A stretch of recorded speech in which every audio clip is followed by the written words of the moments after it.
জুলাই গণঅভ্যুত্থানের পর থেকেই বাংলাদেশ নিয়ে কুরুচি ও বিদ্বেষমূলক মন্তব্য করে আসছেন ভারতীয় নেতারা। তবে এই ধারা ভেঙে নতুন এক বার্তা দিলেন ভারতীয় এক এমপি। এবার ভারতে বসে শেখ হাসিনার বক্তব্য নিয়েও বিস্ফোরক মন্তব্য করেছেন এই আইন প্রণেতা।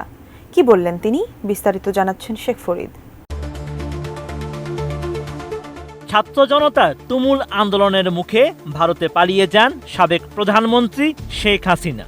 পালিয়ে যাওয়ার পর থেকেই নয়াদিল্লিতে অবস্থান করছেন তিনি। ক্ষমতাচ্যুত হওয়ার 6 মাসের মাথায় ভারতে বসে ছাত্র সমাজ ও আওয়ামী লীগের উদ্দেশ্যে বক্তব্য দেন শেখ হাসিনা।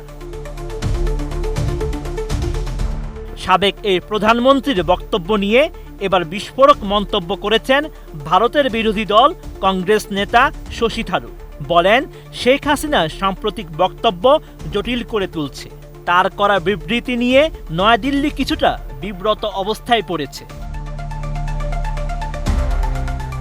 এ সময় মোদী সরকারকে সতর্ক করে কংগ্রেসের এই আইন প্রণেতা জানান, বাংলাদেশে যা ঘটছে তা নিবিড়ভাবে এবং সাবধানতার সঙ্গে দেখতে হবে নয়াদিল্লিকে।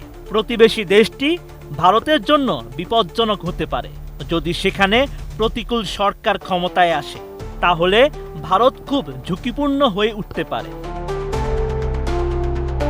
কাঠ ও পিভিসি ম্যাটেরিয়ালের সংমিশ্রণে তৈরি আধুনিক আরএফএল উডি ডোর, কাঠের চেয়েও কঠোর। 10 ফেব্রুয়ারি নয়াদিল্লিতে একটি বইয়ের মোড়ক উন্মোচন অনুষ্ঠানে বাংলাদেশের সাম্প্রতিক পরিস্থিতি ও নয়াদিল্লির সঙ্গে ঢাকার সম্পর্কের বিষয়ে এই মন্তব্য করেছেন শশী থারুর। কংগ্রেসের এই নেতা আরও জানান, বন্ধুত্বপূর্ণ প্রতিবেশী হিসেবে ভারতের সকল পর্যায়ে ইঙ্গিত দেওয়া উচিত। নয়াদিল্লির প্রতিশ্রুতি বাংলাদেশের সকল জনগণের কল্যাণের জন্য। তারা কোনো নির্দিষ্ট রাজনৈতিক দল বা কোনো নির্দিষ্ট সম্প্রদায় সম্পর্কে বেশি উদ্বিগ্ন এমন ধারণার পরিবর্তে বাংলাদেশের জনগণের প্রতি তাদের প্রতিশ্রুতির কথা জানিয়ে দেওয়া দরকার।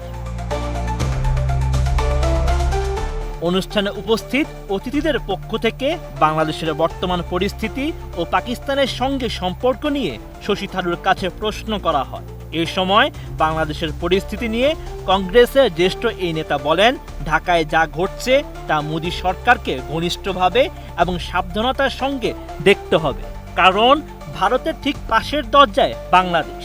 এছাড়া বাংলাদেশের বর্তমান ডক্টর ইউনূসের সরকারকে প্রতিকূল হিসেবে মনে করেন না বলে মন্তব্য করেছেন শশী থারুর। Sheikh Farid, ATN news.